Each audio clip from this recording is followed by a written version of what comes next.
Okay, chapter 4. The corpse found. I gotta rearrange my sitting. Hi, Stacks. I read it to myself. Do you read books out loud? Okay. This is much more comfortable. Oh, I have this clip. Oh, it's hurting me.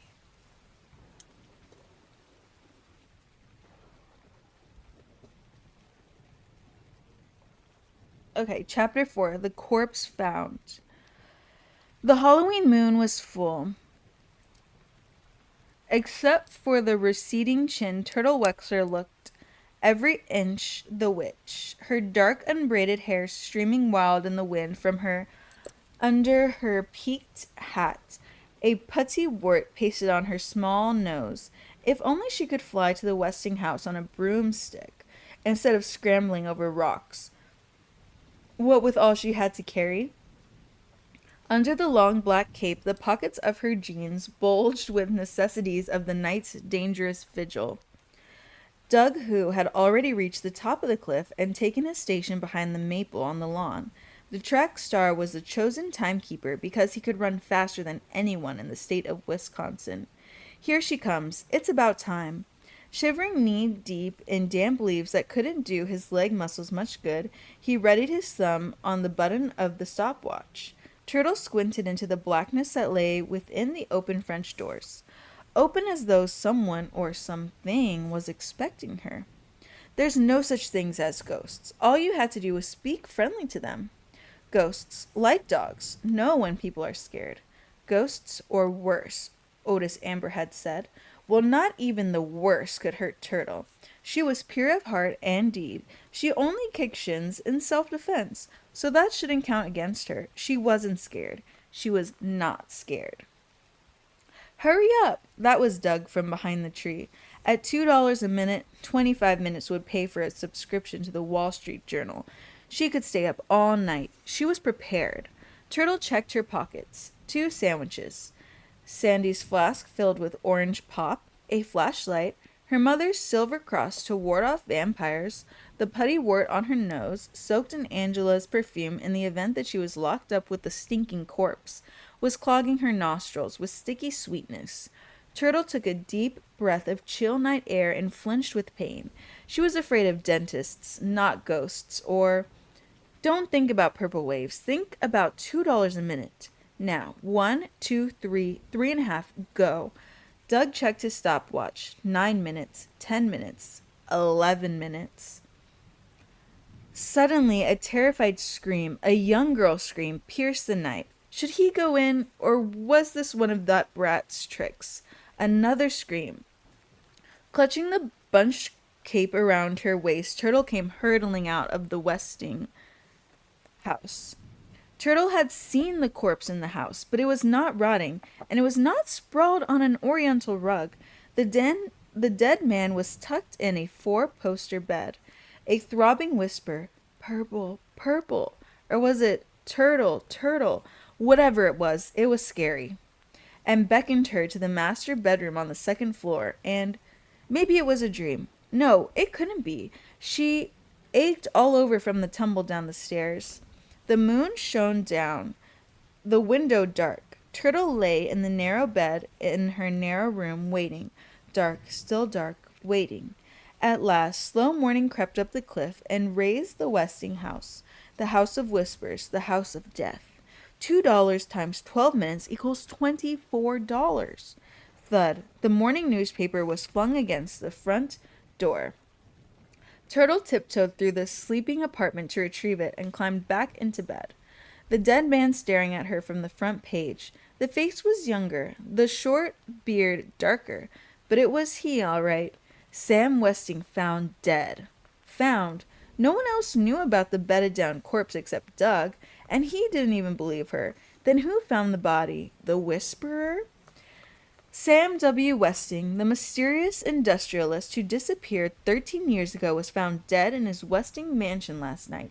He was 65 years old. The only child of immigrant parents, orphaned at the age of 12, Self-educated, hard-working Samuel Westing saved his laborers' wages and bought a small paper mill. From these meager beginnings, he built the giant Westing Paper Products Corporation and founded the city of Westingtown to house his thousands of workers and their family. His estate is estimated to be worth over $200 million. Turtle read that again. $200 million? Wow. When asked the secret of his success, the industrialist always replied, clean living, hard work, and fair play. Westing set his own example. He neither drank nor smoked and never gambled, yet he was a dedicated gamesman and a master at chess. Turtle had been in the game room. That's where she picked up the billiard cue that she had carried up the stairs as a weapon. A great patriot, Samuel Westing was famous for his fun-filled 4th of July celebrations. Whether disguised as Ben Franklin or a lowly drummer boy, he always acted a role in the elaborately staged pageants, which he wrote and directed. Perhaps best remembered was his surprise portrayal of Betsy Ross. Games and feastings followed the pageant, and at sunset Mr. Westing put on his Uncle Sam costume and set off fireworks from the front lawn. The spectacular pyrotechnic display could be viewed 30 miles away. Fireworks. So that's what's in those boxes stamped. Danger. Explosives. Stacked in the ground floor storeroom. What a pyrotechnic display that would make if they all went off at the same time. The Paper King's later years were marred by tragedy. His only daughter, Violet, drowned on the eve of her wedding, and 2 years later his troubled wife deserted their home. Although Mr. Westing obtained a divorce, he never remarried. 5 years later, he was sued by an inventor over rights to the disposable paper diaper. On his way to court, Samuel Westing and his friend, Dr. Sidney Snykes, were involved in a near-fatal automobile accident. Both men were hospitalized with severe injuries. Sykes resumed his Westingtown medical practice and the post of county coroner, but Westing disappeared. It was rumored, but never confirmed, that he controlled the vast Westing Paper Products Corporation from a private island in the South Seas. He is still listed as the chairman of the board. "We are as surprised as you are and deeply saddened," a spokesman for Julian R. Eastman, president of Chief Executive Order of the corporation, stated when informed that Westing's body was found in his lakeside home. Dr. Sykes' response was, "A tragic end to a tragic life. Sam Westing was a truly great and important man. The funeral will be private. The executor of the Westing estate said the deceased requested that, and in place of flowers, donations to be sent to Blind Bowlers of America." Turtle turned the page of the newspaper, but that was all. That was all? There was no mention of how the body was found. There was no mention of the envelope propped on the bedside table on which a shaky hand had scrawled, "If I am found dead in bed." She had been edging her way against the four-poster, reading the words in the beam of the flashlight, when she felt the waxy dead hand that lay on the red, white, and blue quilt. Through her scream, she had seen the white, bearded face. She remembered running, tripping over the queue, falling down the stairs, denting Sandy's flask, and dropping everything else. There's no mention of her 2 mysterious peanut butter sandwiches on the premises, or a flashlight, or a silver cross. There was no mention of prowlers, no mention of anyone having seen a witch, no mention of footprints on the lawn, track shoes, and sneakers size 6. Oh well, she had nothing to fear, other than losing her mother's cross. Old Mr. Westing probably died of a heart attack, or pneumonia. It was drafty in there. Turtle hid the folded newspaper in her desk drawer, counted her black and blue checks in the mirror, 7, dressed, and set out to find the 4 people who knew she had been in the house last night. Doug Who, Theo Theodorakis, Otis Amber, and Sandy. They owed her $24. At noon, the 62-year-old delivery boy began his rounds. He had 16 letters to deliver from E.J. Plum, attorney at law. Otis Amber knew what the letter said because one was addressed to him. As a named beneficiary in the estate of Samuel W. Westing, your attendance is required in the South Library of the Westing House tomorrow at 4 p.m. for the reading of the will. Means old man Westing left you some money, he explained. Just sign the receipt. What do you mean? What does position mean? It means position, like a job. Most receipts have that to make sure the right person gets the right letter. Grace Winslow Wexler wrote housewife, crossed it out, wrote decorator, crossed it out, and wrote heiress. Then she wanted to know, who else? How many? How much? I ain't allowed to say nothing. The other heirs were too stunned by the unexpected legacy to bother him with questions. Madame Who marked an X and her husband filled in her name and position. Theo wanted to sign the receipt for his brother, but Chris insisted on doing it himself. Slowly, taking great pains, he wrote, Christos Theodrakis, bird watcher.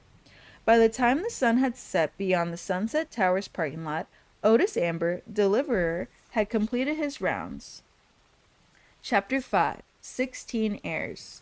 Okay, this book kind of reminds me of,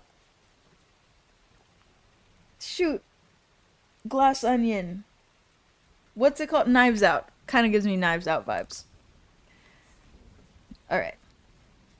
The marbled sky lay heavy on the gray Great Lake when Grace Winslow Wexler parked her car in the western driveway and strode up the walk ahead of her daughters. Her husband had refused to come, but no matter. Recalling family gossip about a rich uncle, maybe it was a great uncle, anyway, his name was Sam. Grace had convinced herself that she was the rightful heir. Jake was Jewish, so he could not possibly be related to Samuel W. Westing. I can't imagine what became of my silver cross, she said, fingering the gold link necklace under her mink stole as she paused to appraise the big house. You know, Angela, we could have the wedding right here. Turtle, where are you wandering off to now? The letter said, never mind. Turtle preferred not to explain how she knew the library could be entered from the French doors on the lawn. The front door was opened by Crow. Although the Sunset Towers cleaning woman always wore black, here it reminded Grace Wexler to dab her eyes with a lace handkerchief. This was a house of mourning, after all. The silent Crow helped Angela with her coat and nodded approval of her blue velvet dress with white collar and cuffs. I'll keep my furs with me, Grace said. She did not want to be taken for one of the poor relatives. Seems rather chilly in here. Turtle, too, complained of the chill, but her mother tugged off her coat to reveal a fluffy, ruffly pink party dress 2 sizes too large and 4 inches too long. It was one of Angela's hand-me-downs.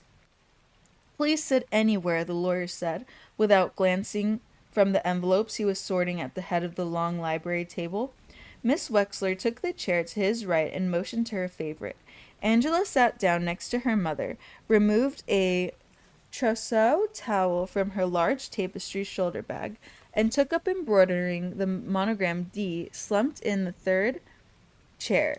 Turtle pretended she had never seen this paneled library with its bare and dusty shelves. Suddenly, she sat up with a start. An open coffin draped in bunting rested on a raised platform on the far corner in the room. In it lay the dead man, looking exactly as she had found him. Except now he was dressed in the costume of Uncle Sam, including a tall hat.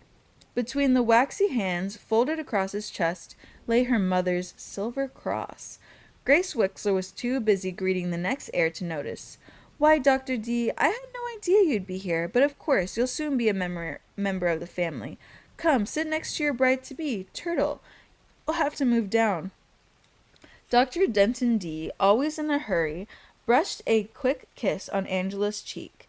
He was still wearing his hospital whites. I don't know this was a pajama party, Turtle said, relinquishing her chair and stomping to the end of the table. The next heir, short and round, entered timidly, her lips pressed together in an impish smile that curved up to what must be pointed ears under her straight-cut steely hair. Hello, Miss Baumbach, Angela said. I don't think you've met my fiancé, Denton Dear. You're a lucky man, Dr. Dear. Mr. Dear. Dr. Dear, Mrs. Wexler corrected her, puzzled by the dressmaker's presence. Yes, of course, I'm so sorry. Sensing that she was unwelcome at this end of the room, Flora walked on. Hi, mind if I sit next to you? I promise not to pull your braid. That's okay. Turtle was hunched over the table, her small chin resting between her arms. From there she could see everything except the coffin. Grace Wexler dismissed the next heir with an audible tongue click. The distasteful little man didn't even have the sense to remove his silly aviator's cap. And what in heaven's name was he doing here? The delivery boy shouted, "Let's give a cheer. Otis Amber is here." Turtle laughed. Flora Baumbach tittered, and Grace Wexler clicked her tongue. Doug Who and his father entered silently, but Sandy gave a hearty hi and a cheery wave. He wore his doorman's uniform, but unlike Otis Amber, carried his hat in his hand.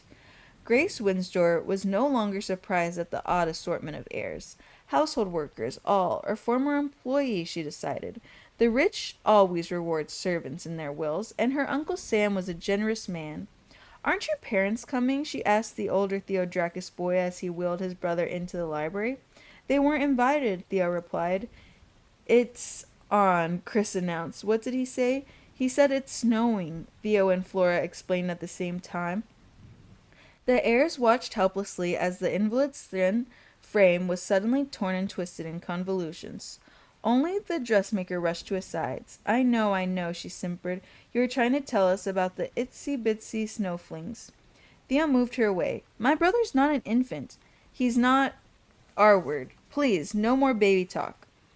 Blinking away tears, Flora returned to her seat, the elfin smile still painted on her pained face. Some stared at the afflicted child with morbid fascination, but most turned away. They didn't want to see.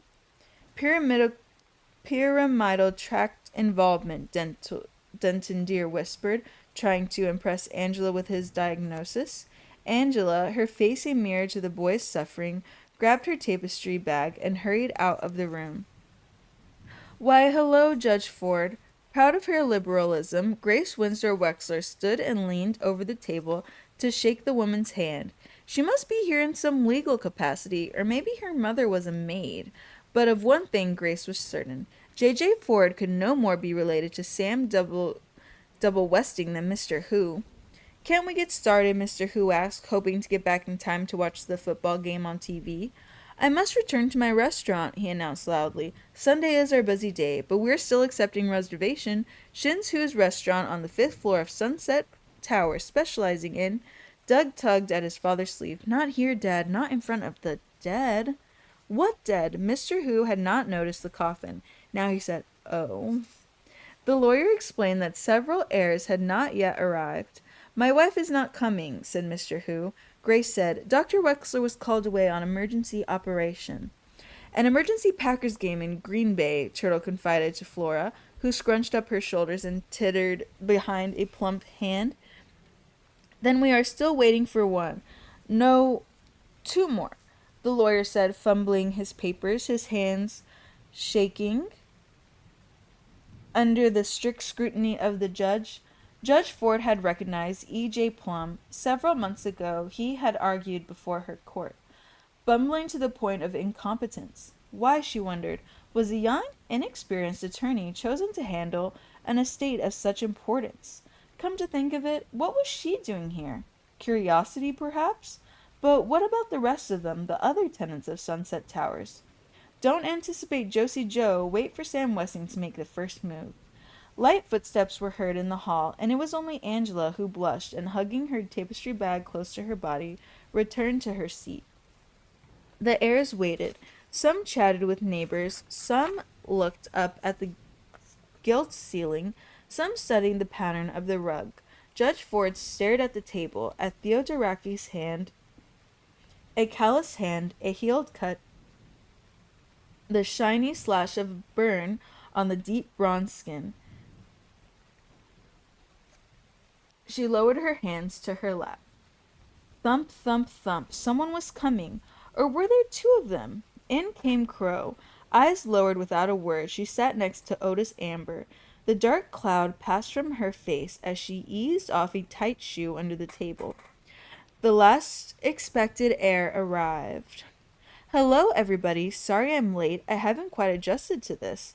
Fidel Pulowski waved a gaily painted crutch in the air, tottered, and set it down quickly with another thump.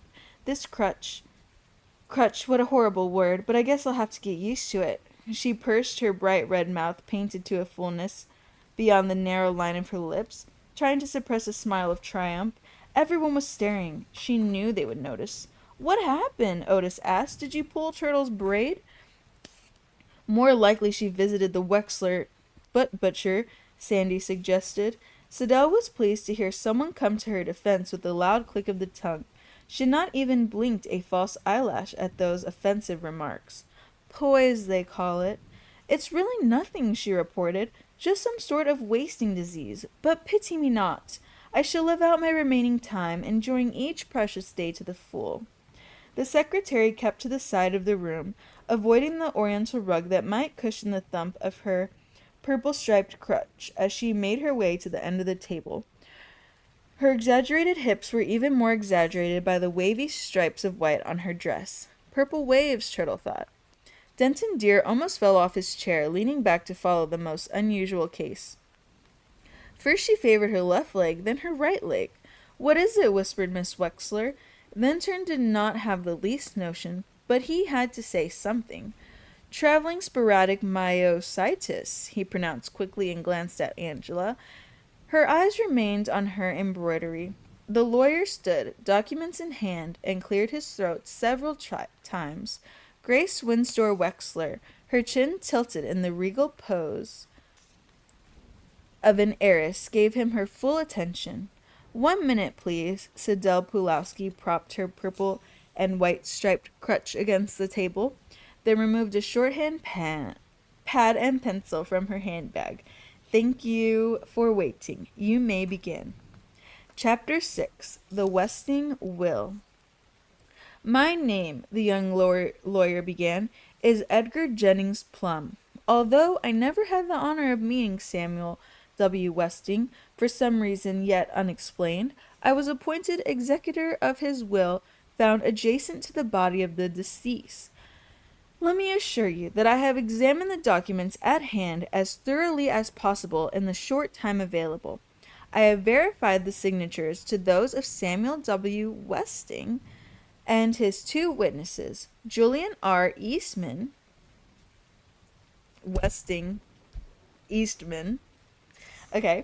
President and Chief Executive Officer of Westing Paper Products Corporation, and Sidney Sykes, M.D., Coroner of Westing County.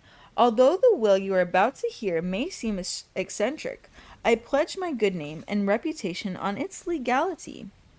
Breathless with suspense, the heiress stared pop-eyed at Edgar Jennings Plum, and now coughed into his fist, now cleared his throat, now rustled papers, and now at last began to read aloud from the Westing will. I, Samuel W. Westing, resident of Westing County in the fair state of Wisconsin, in the great and glorious United States of America, being of sound mind and memory, do hereby declare this to be my last will and testament. First, I returned to live among my friends and enemies. I came home to seek my heir, aware that in doing so I faced death. And so I did. Today I have gathered my nearest and dearest, my 16 nieces and nephews. What? Sit down, Grace Winsor Wexler. The lawyer stammered an apology to the still standing woman. I was only reading.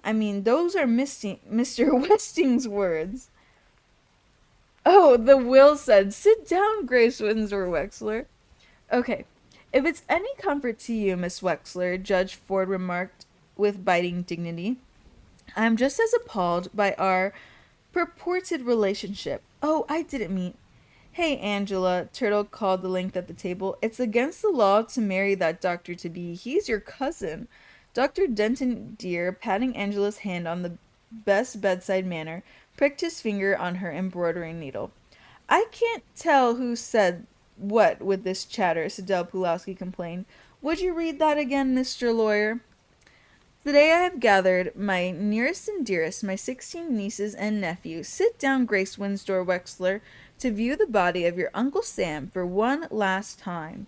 Tomorrow its ashes will be scattered to the 4 winds. Second, I, Samuel W. Westing, hereby swear that I did not die of natural causes. My life was taken from me by one of you. Oh, Chris' arms flailed in the air. His accusing finger pointed here, no there. It pointed everywhere. His exaggerated motions acted out the confusion shared by all but one of the heirs as they looked around at the stunned faces of their neighbors to confirm what they had heard. Rereading her notes, 𝘲𝘓 now uttered a small shriek. Eek! Murder! Does that mean Westing was murdered? Sandy asked the heir to his left. Crow turned away in silence. Does that mean murder? He asked the heir on his right. Murder? Of course it means murder. Sam Westing was murdered, Mr. Who replied. Either that or he ate once too often in that greasy spoon coffee shop.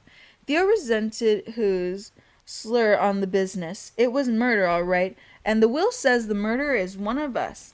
He glared at the restaurant owner. Have the police been notified of the charge? Judge Ford asked the lawyer. Plum shrugged. I suppose they will perform an autopsy. The judge shook her head in dismay. Autopsy? Westing already embalmed? Tomorrow he would be cremated. The police are helpless. The culprit is far too cunning to be apprehended for his dastardly deed. Oh my! Flora clapped a hand to her mouth on hearing dastardly. First murder, now a swear word? I alone know the name. Now it is up to you. Cast out the sinner. Let the guilty rise and confess. Amen, said Crow. Third, who among you is worthy to be the Westing heir? Help me. My soul shall roam restlessly until that is found. The estate is at the crossroads. The heir who wins the windfall will be the one who finds the ashes, the doorman shouted. Some tittered to relieve the unbearable tension. Some cast him a reproachful glance. Grace Wexler kicked her tongue, and 𝘲𝘓 Pulaski shushed her. It was just a joke, Sandy tried to explain. You know ashes scatter to the wind, so the one who wins the windfall gets the... Never mind. Fourth, hail to thee, O land of opportunity. You have made me the son of immigrants, rich, powerful, and respected. So take stock in America, my heirs, and sing in praise of this generous land. You too may strike it rich who dare play the Westing game. Game? What game? Turtle wanted to know. No matter, Judge Ford said, rising to leave. This is either a cruel trick or the man was insane. Fourth, sit down, Your Honor, and read the letter this brilliant young attorney will now hand over to you. It was uncanny. Several heads turned towards the coffin, but Westing's eyes were shut forever. The brilliant young attorney fumbled through a stack of papers, felt his pockets, and finally found the letter in his briefcase. Aren't you going to open it? Theo asked as the judge resumed her seat and put the sealed envelope in her purse. No need. Sam Westing could afford to buy a dozen certificates of sanity. The poor are crazy. The rich eccentric, Mr. Who said bitterly. Are you implying, sir, that the medical profession is corrupt? Denton Deer challenged. Shh. Sixth, before you proceed to the game room, there will be a minute of silence. Prayer for your good old Uncle Sam. Laura Baumbach was the only heir to cry. Crow was the only one to pray. By the time 𝘲𝘓 Pulaski could assume a pose of reverence, the minute was up.